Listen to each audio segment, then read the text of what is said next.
After having seen Nietzsche's life and writings, before we go to his philosophy, we make a short reference to a critique that he makes that is considered as a prelude to his philosophy. In fact, Nietzsche's philosophy is known as a great critique. More than the positive philosophy that he has proposed, his critique is outstanding. But before he goes to his philosophy of critique, he has to begin, before beginning, he makes a threefold critique at the Western thought. That is the starting of his thought. Because anything new to bring out, new from what has been held so far, I must disprove, I must show the weakness of that thought. That is the critique. So whenever I am proposing something new, naturally there is an indirect criticism on what has gone before. Nietzsche explicitly tells there is something wrong, or there was something wrong with the style of thinking until he came to the philosophical scene. So he makes a critique which helps him. Standing on that critique, he was able to develop a thought. The threefold critique or three-faced critique of the 19th century: cultural, historical and scientific. So the three aspects of life he is taking: culture, history and science. Just a word each on each of them. Why he finds the cultural life of the 19th century or before not the ideal one. He looks around and he does not find any genuine culture. He finds everyone is gathering from here and there without seeing whether they are really fitting into our way of life. I can give several examples. Somebody is in their cultural life having a particular way of dressing. We just blindly follow it without understanding whether it goes well with our climate and situation. Blindly following or choosing and inserting from different places, different cultures, and making a culture of one's own. And that is what he was critical about. For instance, for our hot culture, wearing a tie, making the children wear that one, it does not go with the situation of ours. But then we blindly follow because it is followed in the West. In the West, it came about as a protection against cold. Started by something tie around the neck, and it was given a shape, and then it became a part of their dress code, and it is now even in the hottest climate area also. We just blindly follow it. Just to give one example only. So many things are there we blindly follow in every aspect. Religious as well. Without, that means culture has to emerge from the spatio-temporal context of the humans. Not just picking and choosing and putting them together. That will not have a kind of unity of culture. So that is the main critique that he makes with regard to the culture. The second one is the critique of history. And the main philosophy of history was that of Hegel. Hegel, for him, history is a logical unfolding of the absolute idea. Unfolding of the absolute idea. Unfolding means coming out, emerging. And how this unfolding takes place? Very systematically. It cannot unfold some other way. After thesis, only antithesis has to come. There is no other way. It is already fixed. So history, the movement of history, so to say, is fixed according to Hegelian understanding of history. And this, according to him, according to Nietzsche, endangers all spontaneity of life. That means history is not a spontaneous happening. Nietzsche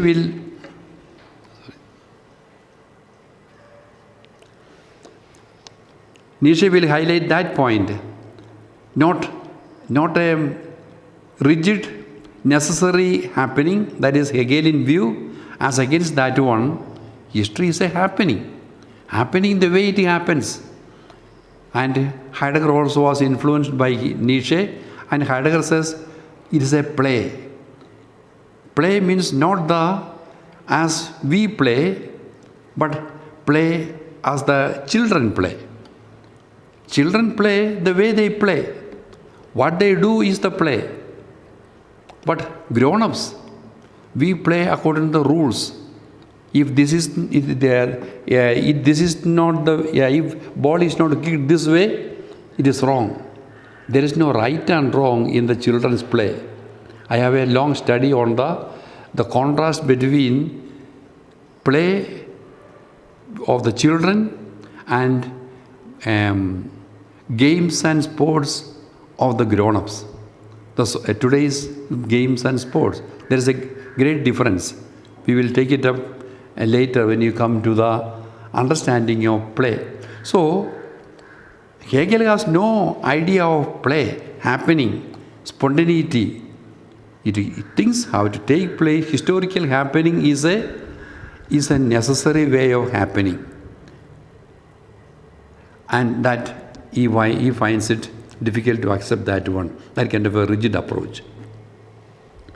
And then he also makes a critique of the scientific attitude of his day. Scientific attitude. And what is scientific attitude? Science is characterized by disintegration, dissection, analysis.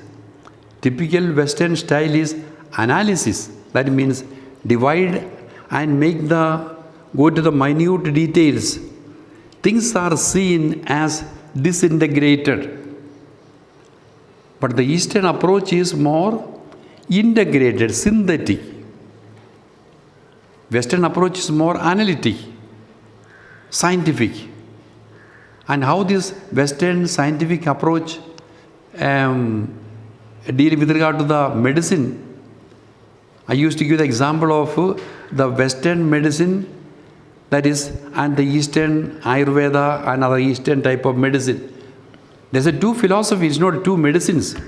Two philosophies implicitly seen in the way the Western medicine is given or treated. People are treated. For instance, the Western understanding of treatment is considering the human part by part. The eye is sick, the eye has to be treated. The left eye is sick, left eye has to be treated. Ear is sick, each part. The ear is sick. The hand, the tip of the finger is sick. That has to be treated. The treatment is given for part by part. But according to the Oriental approach, it is holistic. The person is sick, not my hand, not my eye. The person is sick. And how the treatment has to be given? Not for the part, but the person has to be treated.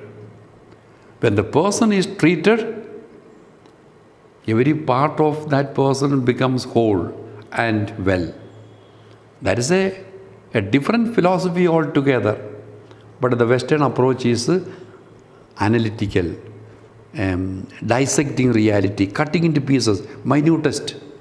Specialization is typical of Western approach. Specialization. One specializes oneself, not simply as an eye doctor, oculist, but someone who specialized on the particular part of the eye. Eventually it will come to that one, slowly going on, dividing. That is typical approach of Western philosophical approach, which is evident also in every aspect of their life. So scientific approach, that is dissecting life. Life is cut into pieces. That approach Nietzsche could not accept. So basically there is only one critique, but then which we will see later, we will be able to understand.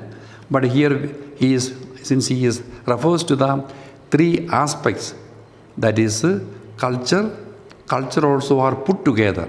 There is no integration, no unity, but added together. History is again what? History is a necessary happening. It has to take place after that one. There is no other way. There is no happening. There is no play, no spontaneity. It happened the way it has to happen. That is understanding of history according to Hegel. And Nietzsche was a critic of that one. And then finally, scientific approach of seeing reality in a divided and analytical manner, dissecting reality. And that way of looking at reality part by part, typical Western style, or the hitherto style, it is logical, systematic, very precise. But then there is something exaggeration can bring about problems. That is, the Nietzsche has understood that one. He got an inspiration. That is the reason when at that time when he told that one, people could not accept. We are so comfortable with the precision and clarity and organized way of life and study. This man is critiquing that one. They couldn't understand at that time because it is not logical. It is not logic, it is supra-logic. The contemporary thought that we are going to study and what we have started to study, it is not illogical, but supra-logical. Logic is a rigid way of moving from one thought to the other, one concept to another concept, systematic way of procedure, rational way of procedure. But now we are taking the whole philosophy to a realm. Don't immediately jump into the conclusion. It is illogical, but it is supra-logical, something beyond logic. Thought can come only when we are able to go beyond a rational, logical approach. Poetry uses thought. It is not logic. Bible uses thought, not logic. We cannot go for analytical approach of each word. What does it mean? We can take a more holistic approach of what is the message, what is the meaning. So the whole approach in the contemporary thought pattern is totally different from what the Western philosophy has been holding. And Nietzsche has understood, and to that one he may say that critical approach made him launch into a new philosophy. But then before going to the new philosophy, his critique has to be established. That is, his merit consists in his critique. So with this, we come to one of the important sections in his thought, namely nihilism. Nihilism.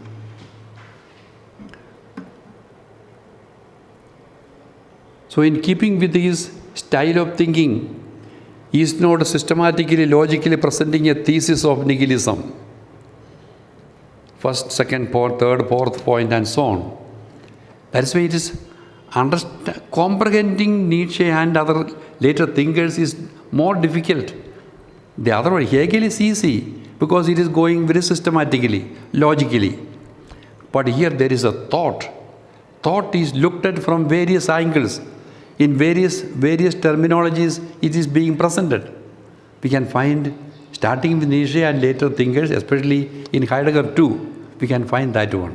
So here also, nihilism, how he is presenting. But before we come to Nietzsche's understanding of nihilism, we want to say something in general about nihilism. That will help us to situate nihilism, Nietzschean nihilism correctly. First of all, we can speak about the 2-3 types of nihilism. Little slight difference. Oriental nihilism,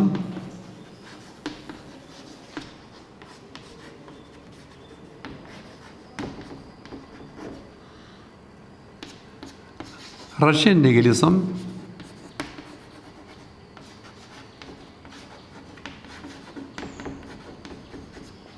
and then Nietzschean nihilism.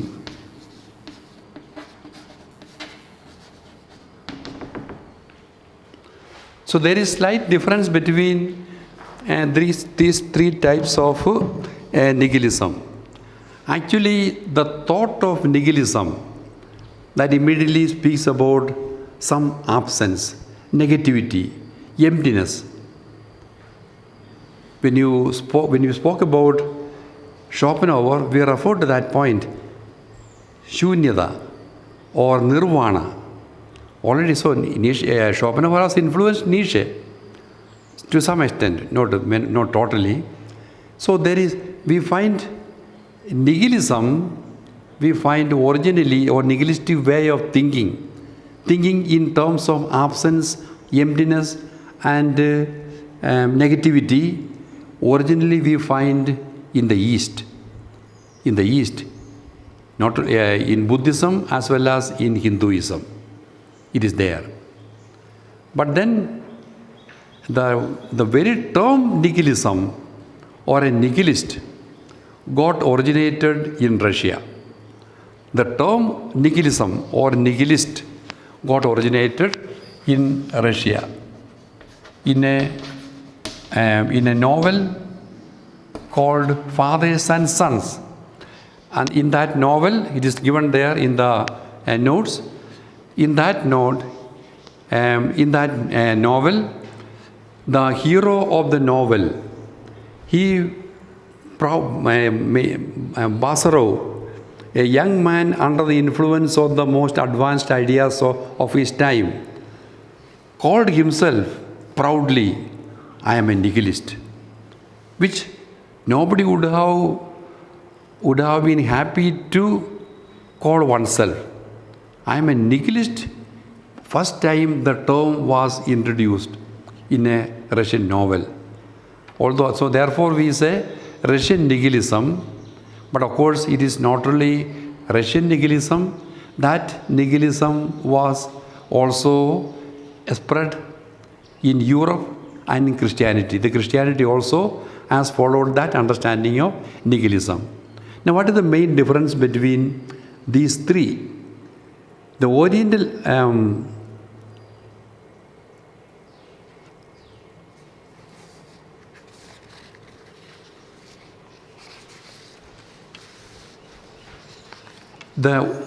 nihilism that took emptiness and absence, not in the negative sense, but they found contentment in that one. The meaning of nirvana or meaning of shunyata is not an absence, I have lost something. No, it is a gaining.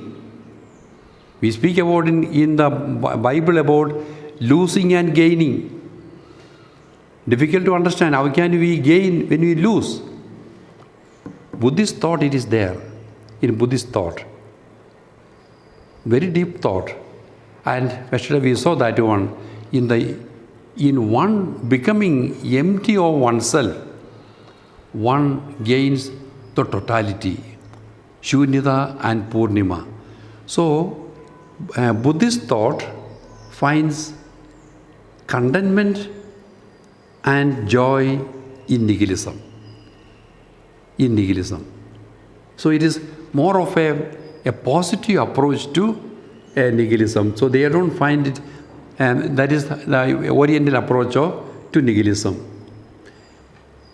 The Russian nihilist and also the nihilism in Christianity, they find the present situation as meaningless, empty.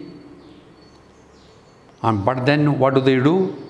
They look for meaning elsewhere, somewhere else. So a different situation, they run to a different situation. This present situation or the given situation is meaningless, empty, nihilistic. Then what do? We will look for a meaning elsewhere. And that we can find in the Marxian thought also. That a different thought pattern has to emerge. A different economic system has to emerge. And in Christianity also, this world is pain and suffering. So we look for meaning elsewhere. So Russian nihilism has influenced. So the main specificity of Russian nihilism is that they find meaninglessness in the present situation and they look for meaning elsewhere. Nietzschean nihilism is, Nietzsche also finds the meaninglessness of the present, the emptiness of the present.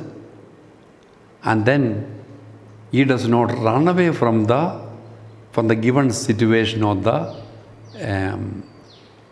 nihilism, but rather he finds meaning in the given situation. Don't run away. You find meaning there. So that is a big drastic difference. Nietzschean understanding of nihilism. Find meaning in the, don't create another imaginary situation where everything is meaningful. You find meaning here. Don't run away.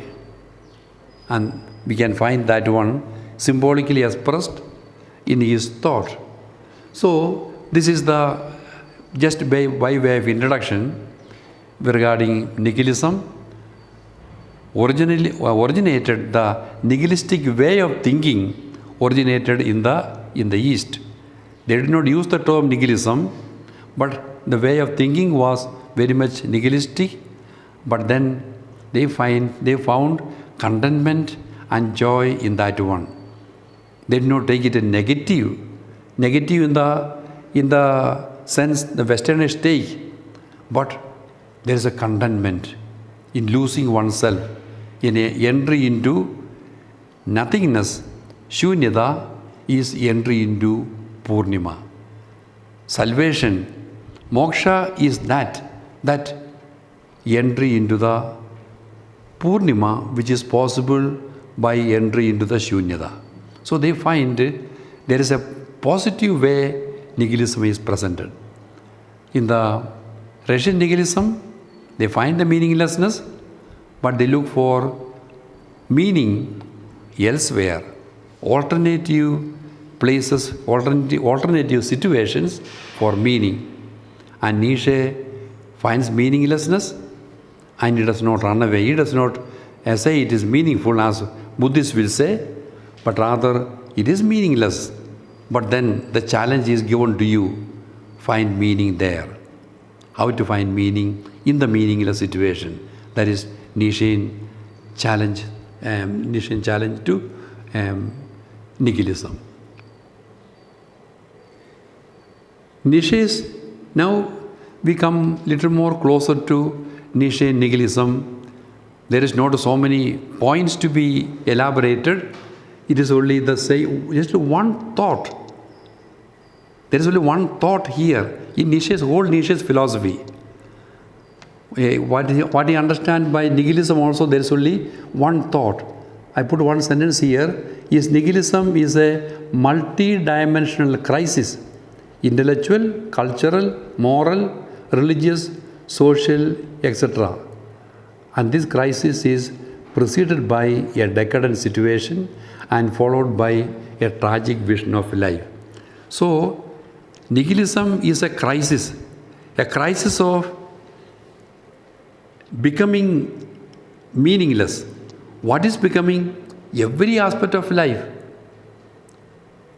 Religion, intellectual life, cultural life, moral life, everything has become meaningless. What has been so far held as meaningful, I'll come later, as meaningful, as sacrosanct. Sacrosanct means very sacred, unchangeable. Now suddenly he comes and announces the advent of nihilism. They are become meaningless. That is the proclamation of meaninglessness. That is nihilism. So I have given 2-3 terms. Nihilism, in fact, is a critique. But what he is critical of, that is presented as the decadence. And what he is proposing in its place, that is tragic vision of life. So the 3 columns in which I have presented, it is again symbolic way. So what is nihilism is a critique. A critique of what? Critique of decadence. So what has been going on was a period of decadence, a thought pattern of decadence. That is critiqued by Nietzsche. So the critique is nihilism. And what is critiqued is decadence. And what he is implicitly proposing is the new vision of life. A few terms are put there under this one. It is only for the sake of understanding or clarifying the point more clearly. So we consider nihilism in this table. That will help us. That is the reason why I have given. Instead of exclusively focusing on nihilism, nihilism is a critique of what? And critique for what? Maybe good expression. Critique of what? Critique for what? Critique of decadence. Critique for new vision. So, therefore, his philosophy, we can say, is a nihilism is a critique. Now we take up, I'll read those different terms that are given. Decadence, meaningfulness of life. Nihilism, meaninglessness of life. Tragic vision, new meaning. Decadence, God gives meaning. He is the meaning giver.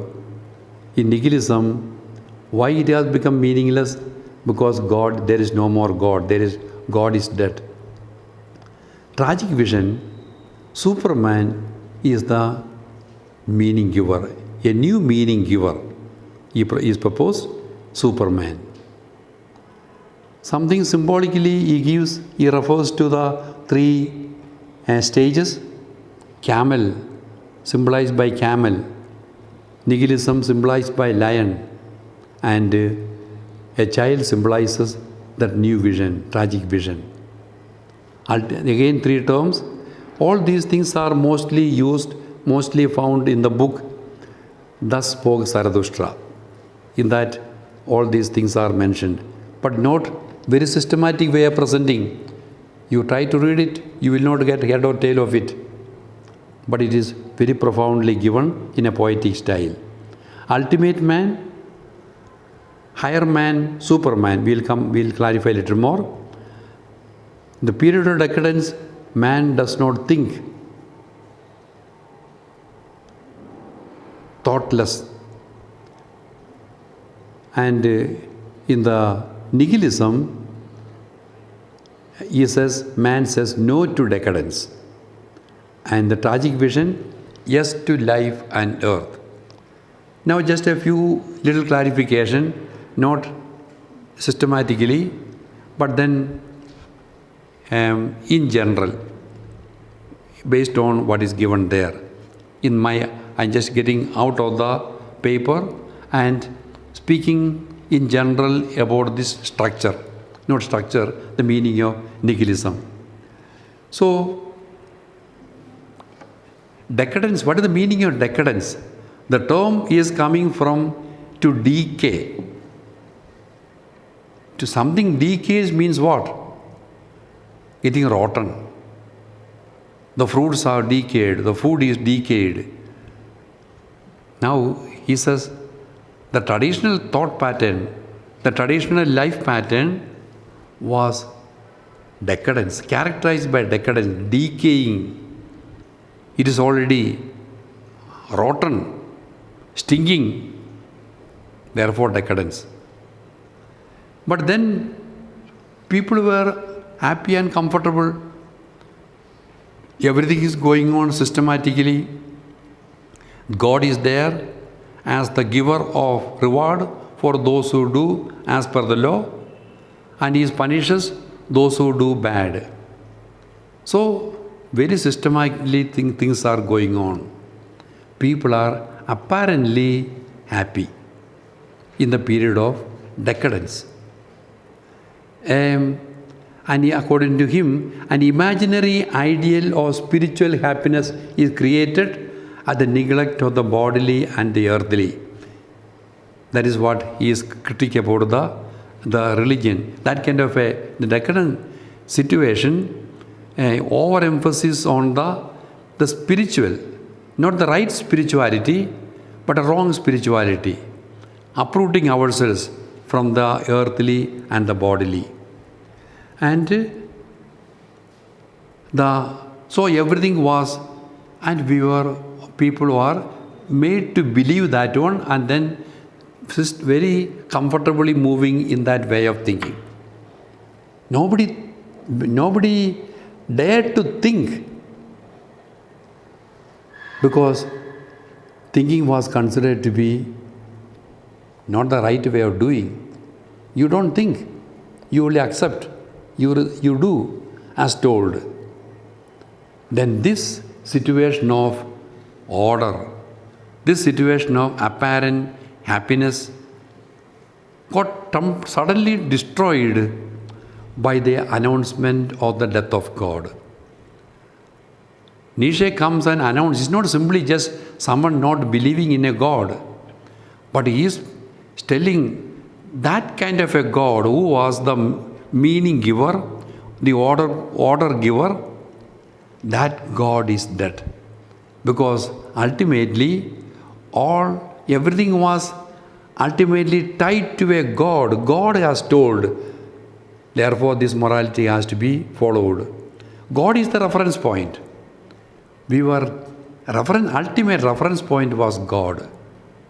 Just like he says, it is like the chaos created by the death of God is something like the sun is removed suddenly. Everything is centered on the sun. All the planets are moving according to the sun. Suppose the sun disappears, total chaos. Now, suddenly, God is removed.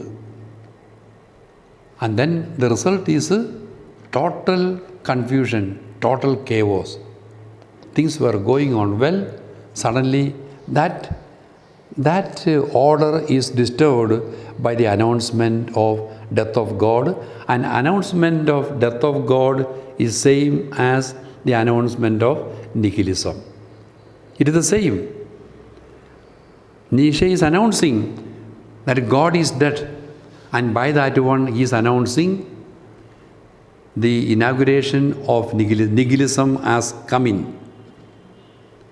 Nihilism is nothing other than death of God. So announcement of death of God is same as announcement of nihilism.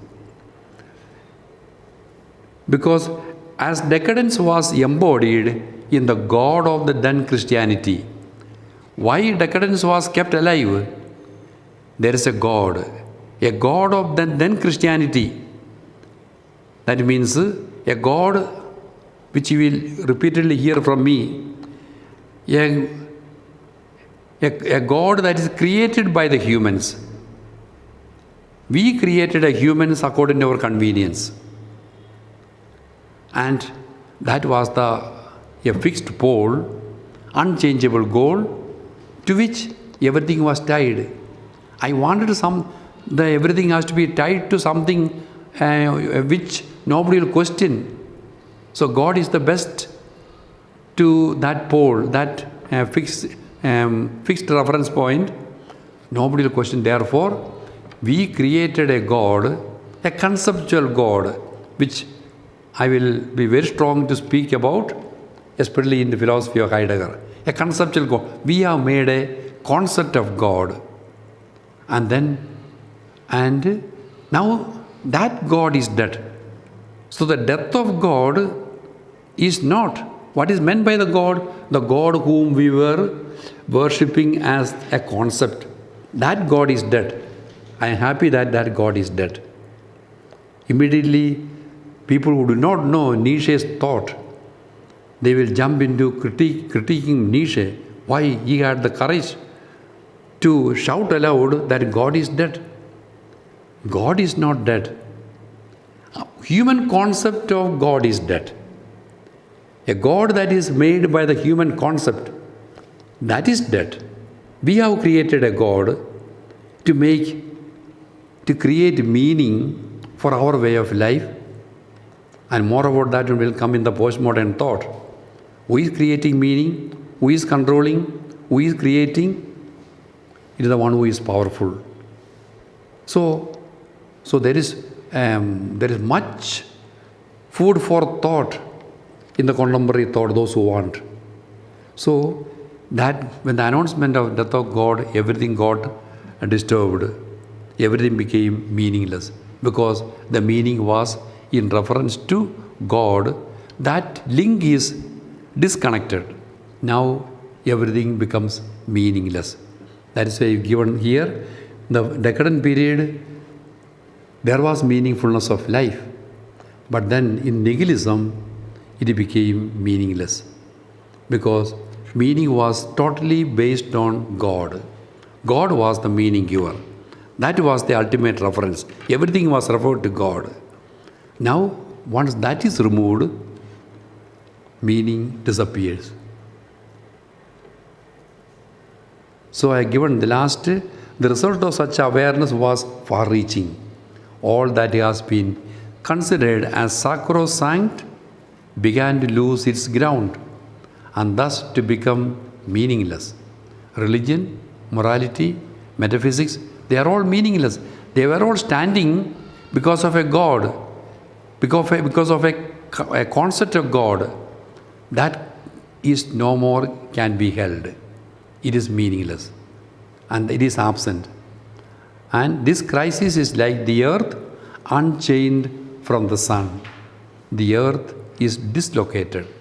So human life with all the various aspects, philosophy, theology, morality, culture, everything is disturbed and dislocated, and that is the situation in the period of nihilism. Nihilism, in fact, is not a period. It is, in fact, the meeting of decadence and tragic vision. It is something like the new year, the old year giving way to new year. That link, that touch.